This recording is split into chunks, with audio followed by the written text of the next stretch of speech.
তো আজকে তো আমি একটু ছাদে চলে গেছিলাম আর আকাশে দেখো কত মেঘ করেছে। মানে মনে হচ্ছিল যে বৃষ্টি হবে। আর ছাদে আসলেই তো মনটা ভীষণ ভালো হয়ে যায়। আমার তো ভীষণ ভালো লাগছিলো ছাদে এসে।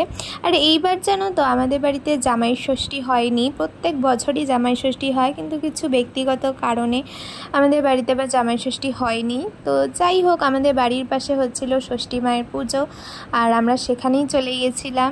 তো ষষ্ঠী মায়ের দর্শন করলাম, ভীষণ ভালো লাগছিলো। পুজো হচ্ছিলো আর তারপরে ওখানে যে মিষ্টিটা দিয়েছিলাম সেই মিষ্টিটাই আমাদের প্রসাদ দিয়ে দিল। আর এই ফলগুলো দিয়েছিল, এছাড়াও অনেক ফল দিয়েছিল, দেখতেই পাচ্ছ প্রচুর ফল দিয়েছিল। আর আমাদের বাড়িতে জানো তো প্যান্ডেল হচ্ছে, মানে অলমোস্ট কমপ্লিট হয়েই গেছে। আর প্যান্ডেল হচ্ছে এই কারণ আমাদের বাড়িতে প্রত্যেক বছরই লোকনাথ বাবার পুজো অনেক বড় করে হয়, আর এইবারও হবে। আর লোকনাথ বাবার পুজো তো বেশি দেরি নেই, আর সেই ব্লগও তো তোমাদের সাথে শেয়ার করব আমি।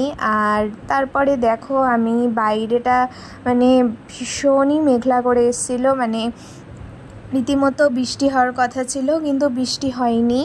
তো দেখো মেঘ ডাকছিল সন্ধ্যা নামার পরে, মানে ভীষণই মেঘ ডাকছিল, দেখতেই পাচ্ছ ভীষণ প্রচণ্ড মেঘ ডাকছিল, বাট বৃষ্টি তো একদমই হয়নি। যাই হোক, তারপরে সন্ধ্যাবেলায় মিষ্টি খেয়ে নিলাম। আর জামাই ষষ্ঠী যেহেতু আজকে, সেই জন্য সারাদিনই মিষ্টি খেয়ে যাচ্ছি।